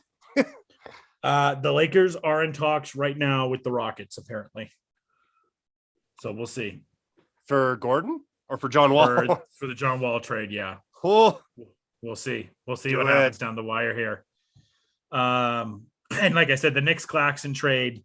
By the way, so the full Philly trade is done now. They got only Harden. No Millsap. No Millsap. No, it's Simmons, Seth, Andre Drummond, and 2 first-round draft picks. Fleeced. Yeah. That is a fleece. There has to be something else for Philadelphia. It's nothing. That's the trade. Man. Yeah. Daryl got worked. Yeah. This is him. He wants a superstar, right? And so he feels like just all of that is collateral damage to get another superstar in there. Yeah. Don't get it.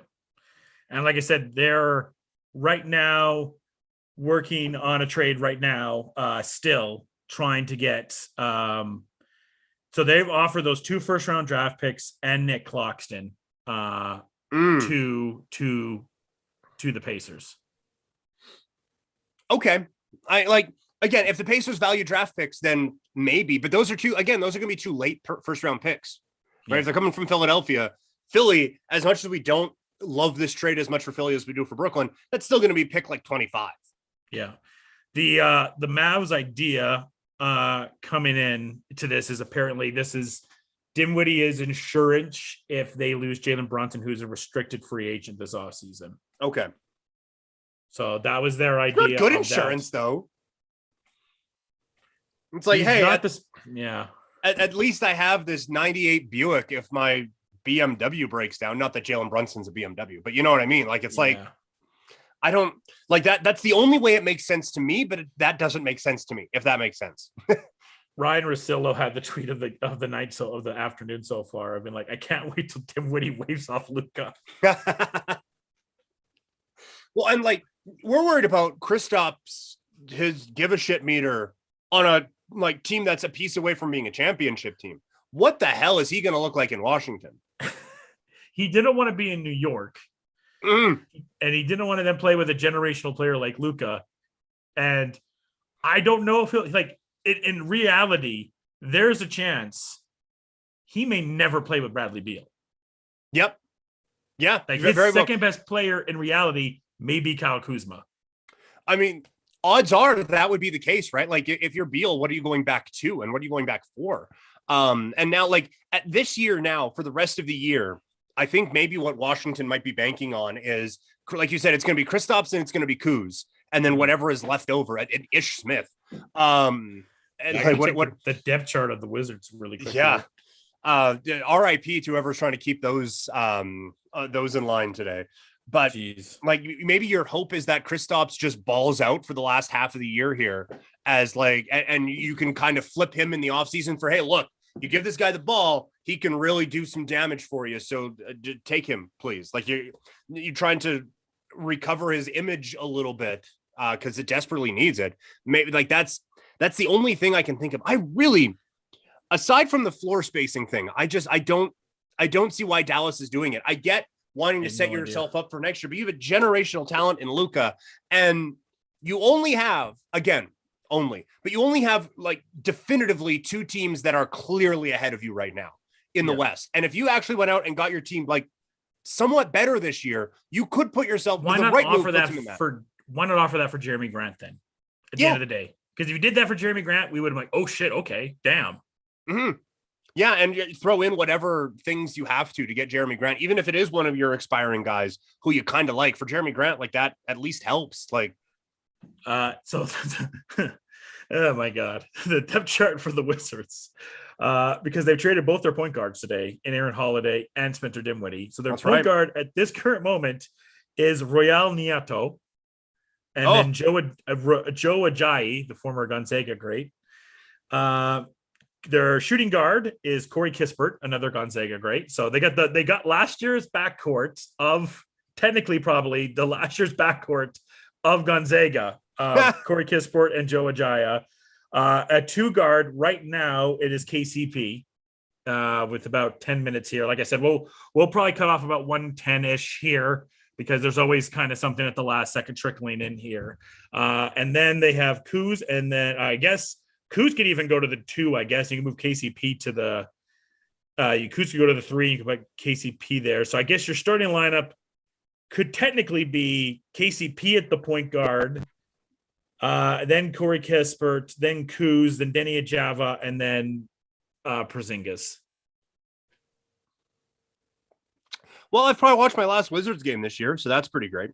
Yeah. They're definitely going for Paulo or Chet Holmgren. Yeah, they're making a real late push in that area, hey? Yeah. So I mean, if I'm a team right now, like I said, there's 10 minutes here left. You are calling desperately for KCP if I'm any contender. Yeah, agree 100%. He will be an expiring contract. Each contract's a bit expensive. Even if honestly, fuck it. If I'm the Lakers right now, I'm like, we'll give you Taylor and we'll give you Kendrick Nunn. We don't give a shit. Just give us back KCP. Yeah, it's worth it. It's honestly worth it at this point for the Lakers. Well, and honestly, like, look at the team they just made a trade with. Dallas would love KCP on their team right now. I would have had him instead of Dinwiddie in this, and I would have liked it more, to be honest. Yeah, I don't think Washington would have done that. You would have to give up a little bit more, but again, give up a little bit more. Like, just do that. Like, even if it is Hardaway, like, who knows if they're taking that on. Because then if you get KCP, he's an expiring. So then you ate half of the Porzingis contract at least. And then you have, because you go from owing Zinger like 31 million to only then potentially owing Bertans half of that. So it's like, okay, we can kind of justify we ate half of that contract now. And then if KCP leaves, KCP leaves. I would have done that instead of taking on the KCP and the Dinwiddie contract and the Bertans contract. Yeah, man. Oh man. No, I don't get it for Washington, but no, I like maybe. I was gonna say maybe you could just take Dinwiddie up in his original offer and pay it all in crypto. Yeah. I mean, the way it's going, it saves you a little bit recently, but no, it's like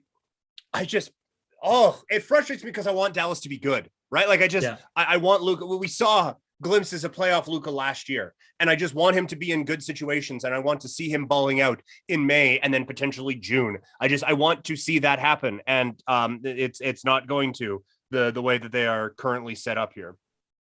We have 8 minutes left, and I'm getting very worried, Peter. I'm getting very I don't blame you. Fuck.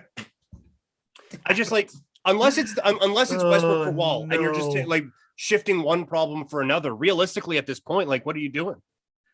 I just don't see it. I mean, I think we'll get at least one more trade. I just don't think it's going to be the Lakers. Yeah, someone's going to come at the last second for KCP here. That's my best guess now. Just kind of thinking about maybe some buyout guys really quick here.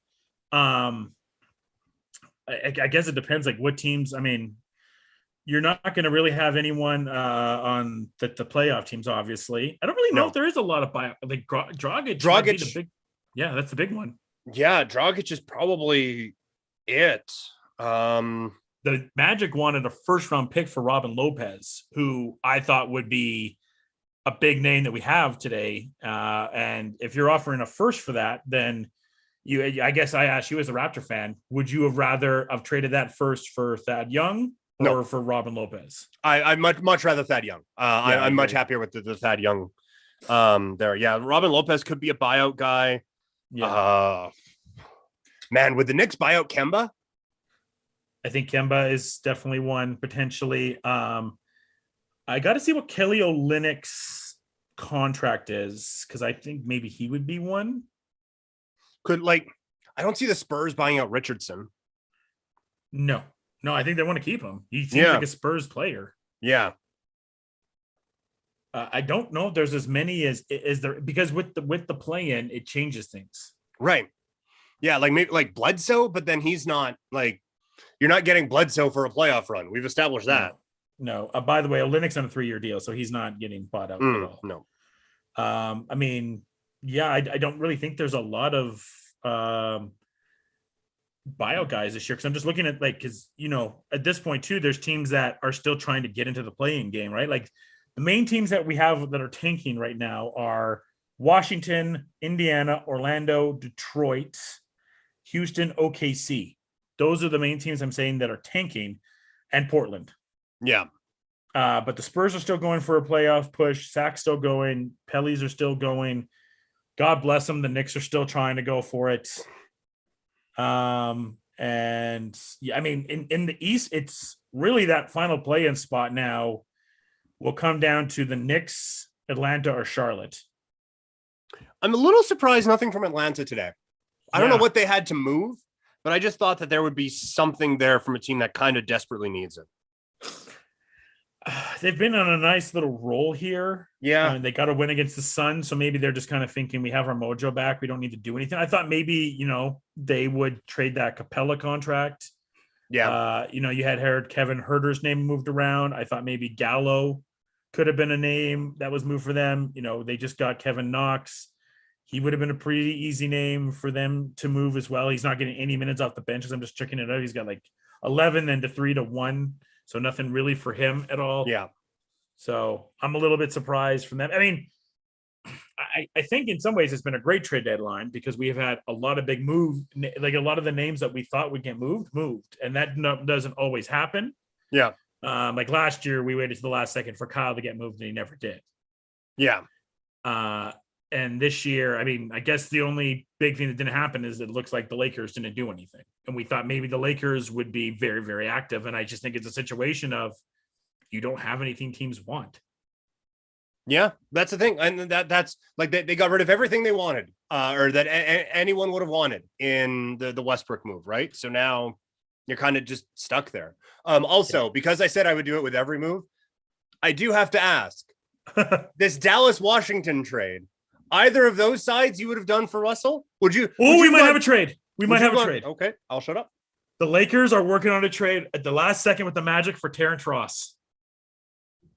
Huh. It's something. THT, do it. Come on. And yes, what I've done, Bertans and Dinwiddie for Westbrook. That I wouldn't have done, though. No? No, I don't think I would have done that. I might have thought about it. I would have thought about it. Yeah. But the problem is they have to give us back KCP. You give us back KCP, then yes. Well, yeah, they're not doing it though for KCP. I know. Yeah. Yeah, like Bertans doesn't really fit. You put him on the bench unit, but then he's not defending anything. And then Dinwiddie is just a guy who could maybe handle it. So no. Would you have done Westbrook for Kristaps just straight up? No, doesn't make any sense. No, doesn't make any sense. I don't know what this potential Terrence Ross deal is, but we'll see where that comes from. Is 3 minutes now left on the clock here. So, like I said, almost got duped by my first fake Twitter account. Oh, what was it?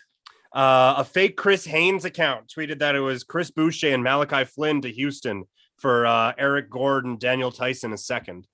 My God, that would be a great trade for the Raptors. Yeah, yeah. So that's why I was excited, but nope, it was I'm able to. I was surprised. like, I'm pretty sure Haynes is verified and doesn't have the Yeah. Twitter account Bo Flows. So I know that the Nets are going. It's funny you bring up the Rockets. It's funny that the Nets are going after this last second thing at Turner.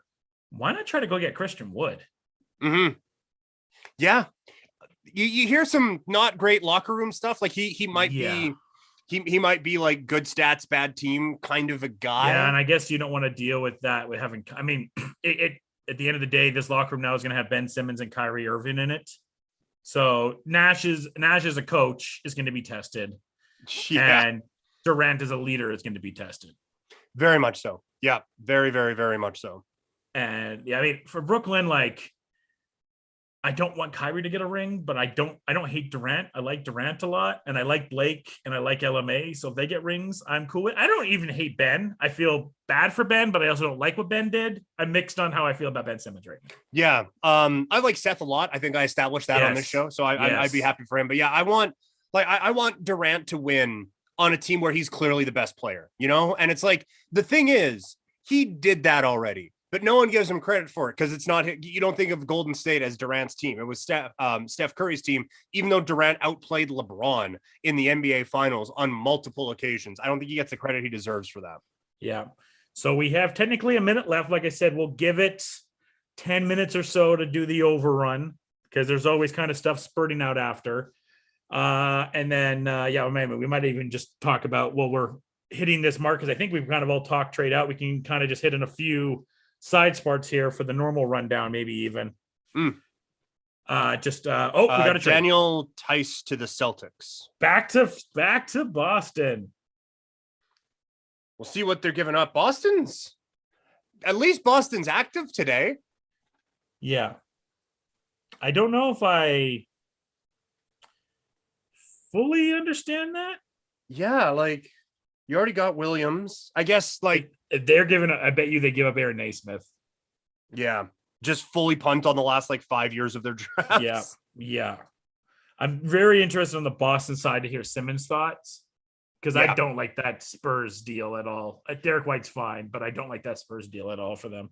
I just don't get it. I kind of want to hear. Oh, it's Schroeder to Houston. Dumped out, you little asshole.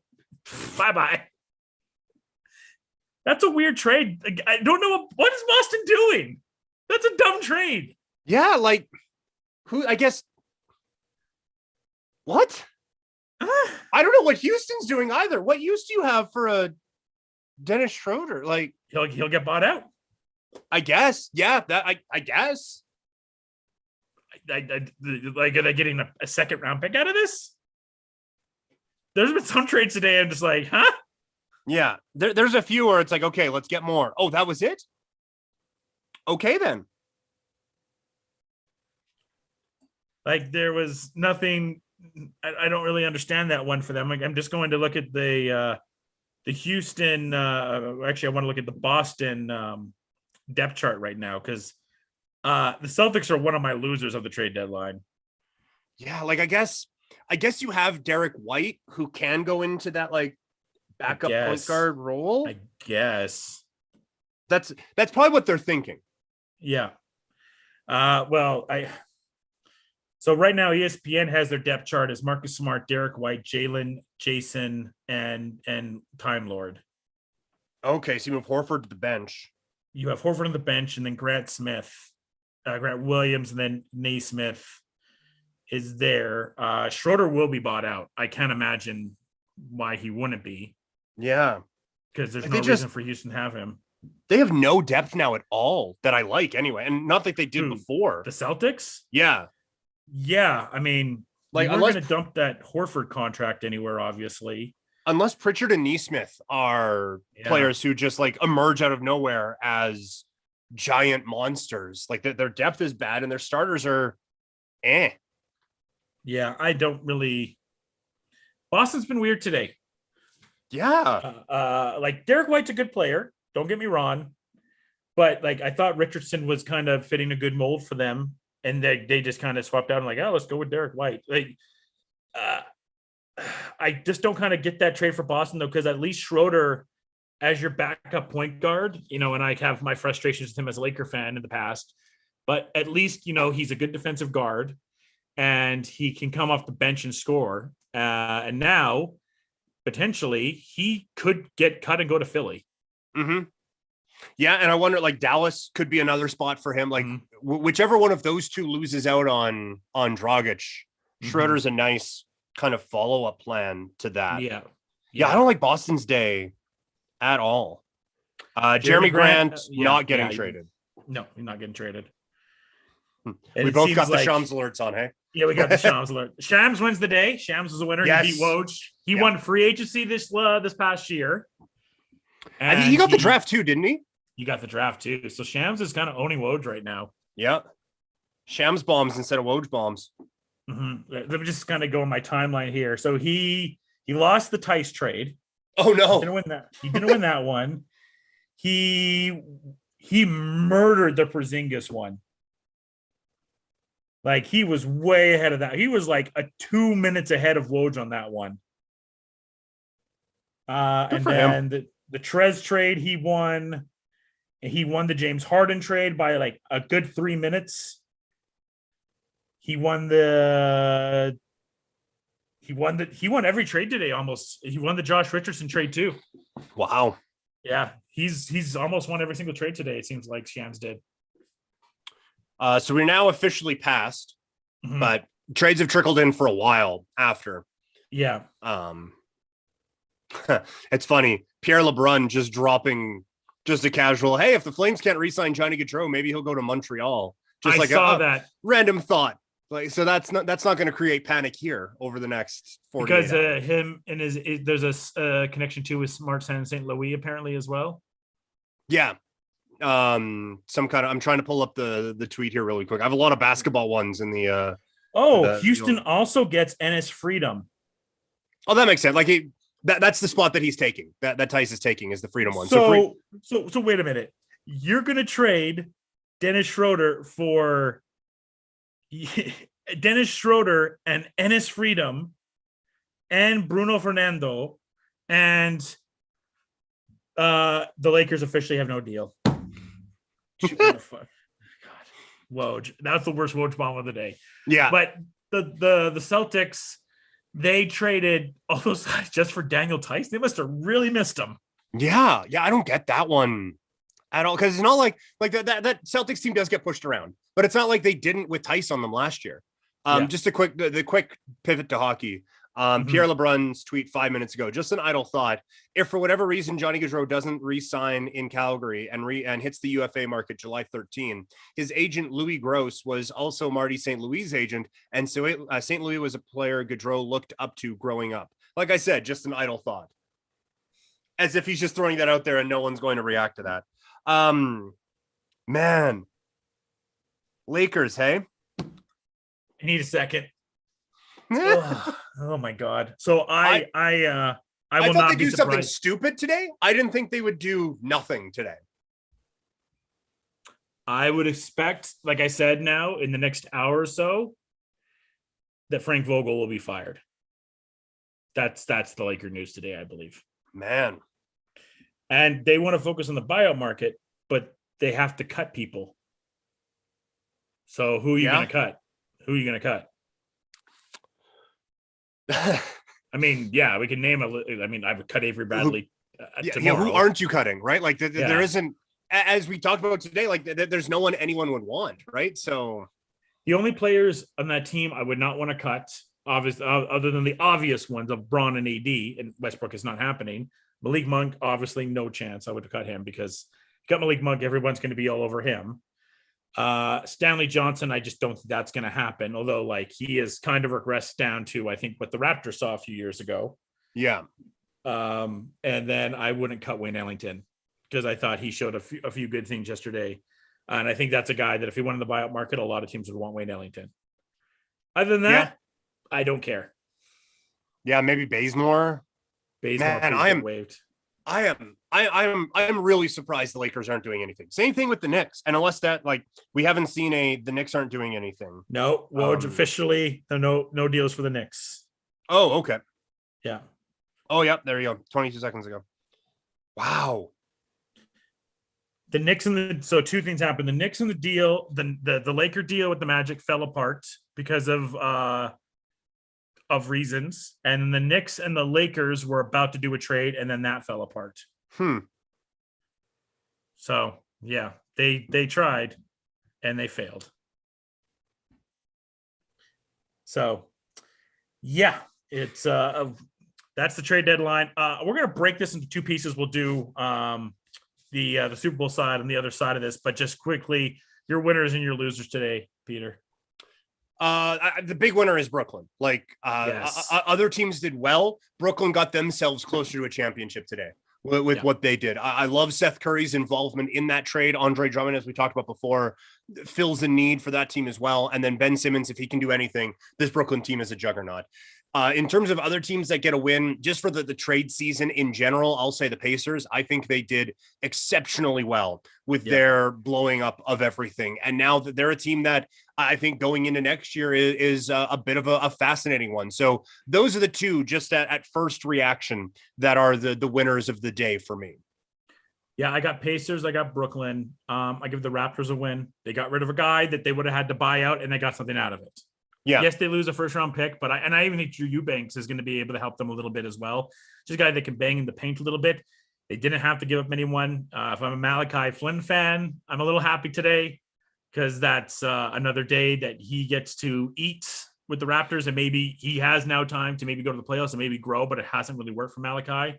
Yeah, but maybe he has a chance to grow there. I think the Spurs, I love what the Spurs did. They just said like, hey, like, yeah, we'll take Josh Richardson. Yeah, he's a defensive guard, and at the very least, he's going to help push us potentially into a position to be a play-in team. Take a chance on Romeo Langford. Who cares? Like, it may not work. It may work. Who knows? You know, they trade Thad Young, who they were going to waive anyways, and they get a first-round pick from the Raptors out of it. So they're like, sure, why not? So Spurs, I think, are kind of a nice little sleeper hit. I mean, for all the stuff we were kind of hard to Philly, they still got James Harden, so they win. Yes. Yeah. No, that is a good one for them as well. And not in the higher tier, but Milwaukee filled a need today. I would consider that a win for them. And I know like the Halliburton part was bad, but I think what the Kings did overall, it's going to help them potentially get into that play-in position. They're a better team this year for it. So yeah, my losers are the Jazz because I think that they kind of hurt themselves by not getting an extra wing at the very least in the market out there to kind of help with the Joe Ingles part. They're still a really good team, but really only bringing in Alexander Walker. And I think they're going to have a hard time bringing in any buyout guys. The Lakers are the biggest loser of the day, not doing anything, not improving your team in any way. And why would guys in the buyout market want to go to your team over Milwaukee, over Philly, or over the Nets? Man, just think of that sentence. Why would anyone go to Los Angeles when they could go to Milwaukee? Exactly. But you're right. Like you're right. To me, one of the biggest losers of the day is Dallas. I hate that move that they make. And like you have a generational talent and a West that aside from two is pretty wide open. And I don't think they made their team better. They might have made their situation a little bit worse by taking on another bigger contract. So I hate what Dallas did today. They would be a big loser for me. And I mentioned it like in the same vein as the Lakers needing to do something. I thought the Knicks needed to do anything today.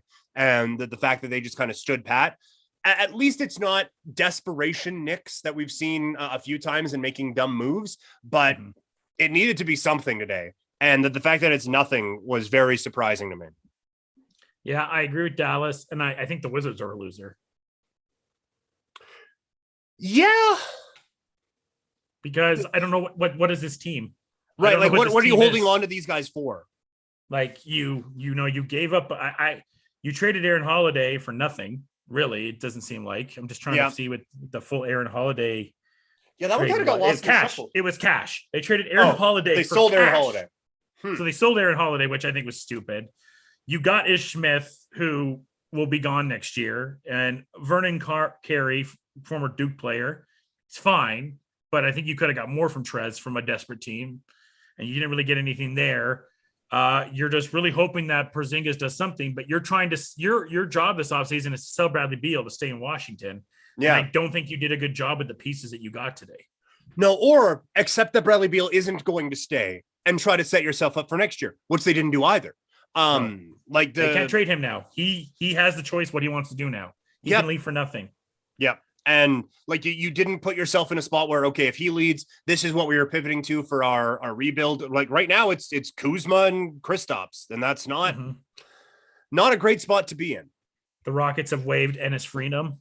Oh, that was quick. Yeah. Philly, go get him. Yeah. Honestly, that makes some sense. Yeah. So Brad Beal will have the choice to pick up $37 million, but he can get $45 million. Even if he leaves, and I think that's if he stays with the Wizards. Even if he leaves, I think he can still make as much as $40 to $42 million if he decides to say. If I had my bet right now, if he leaves, I would say Portland probably. Him and Dame just bring that back together. Yeah.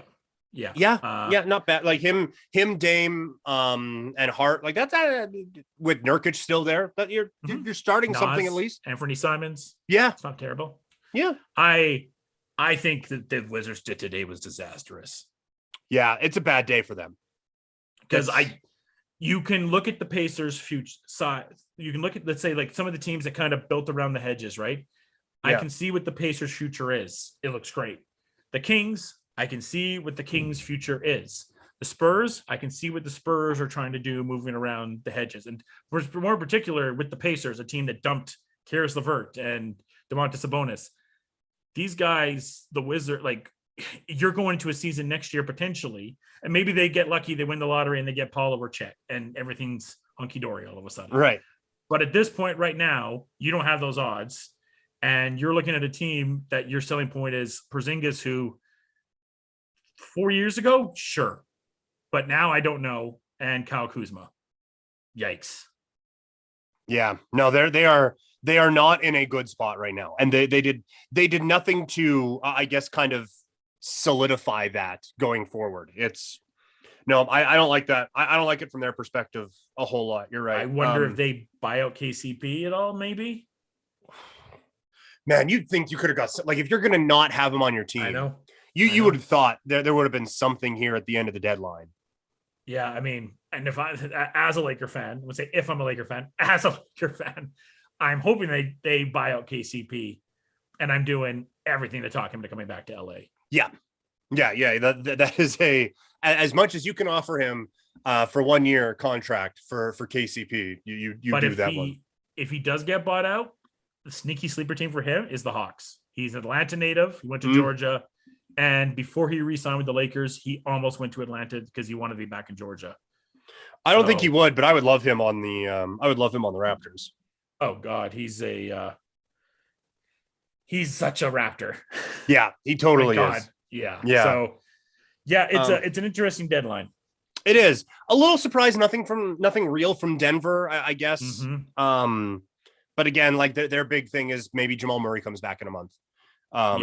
So that's it there. But yeah, aside from that, like Houston's not really a little surprised OKC didn't like utilize a little bit more of their cap space or anything to try to get another pick, like a Tobias Harris type of a thing or something like that. But yeah, I guess Philly is just keeping Tobias Harris now. Yeah. I mean, it's really, really interesting, this deadline. And we'll kind of see what the buyout market is, as we're just trying to think of something. Like I said, Enes is going to be in the buyout market. Maybe Schroeder will be. I don't know. I'm assuming he will be. Maybe KCP, like we talked about. We know Dragic will be. So these are kind of Schroeder will be for sure. I would assume anyway. Yeah. So I mean, the good thing is for a lot of people is you can turn notifications off for Woj and Shams on your tweet now for a little bit. Yeah. Because now it's just all like little, this player's injured and stuff like that. Yeah, exactly. Yeah. Yeah. All right. Well, thanks everyone for listening. We're going to do a quick Super Bowl preview pod. And until next time, folks, cheers and enjoy the day. And let's go to this. What it is, what it do, everyone. It is part 2 here. We just talked about the NBA trade deadline. So go talk about that. This is going to be a very 20, 30-minute pod really quickly here. Just going to want to work around the hedges, talking about some hockey stuff. At NFL wrestling was kind of quiet this week, other than a great Dynamite episode. And Peter had a really good guest wrestling wise on Couch Potato. So go check out that. Thank you. Yeah, Otto Gentile from Can-Am Wrestling. They had a steel cage match at the back alley last night. So that was or on Wednesday night, I guess. That was it was a lot of fun. So yeah, it was right, like Dynamite was big this week, but like Keith Lee, that's cool. Jay White, that's neat. The big match at the end was fun, and that sums it up. I will say this: Tony's got to be careful with these announcements going forward, though, because the expectations were getting stupid. Yeah. The when you set up for surprise and you talk about like the forbidden door is going to be slammed shut on someone, it's like, oh my god, like, is Shane McMahon coming? Like, what is happening? Because like Keith Lee is great, and Keith Lee can be a superstar and should be a superstar there, but that's not where anyone's head was really going when they thought about the crazy things that could have happened. Hockey really quick here. 2 coaching changes happened. Montreal hires Martin St. Louis, and Dave Tippett is out in Edmonton. Yeah, for Montreal, this just continues what's gone on for the last little bit, where it's complete teardown mode. And we've talked before about how Montreal didn't like. How was this season going to go with no Carey Price and no Shea Weber anyway? Right, like that. Yeah. That was always my thought coming into this season. And so now they're just starting over from a team that went to the Stanley Cup final not even a year ago, like just a few months ago, to now, like, GM's gone, coach is gone.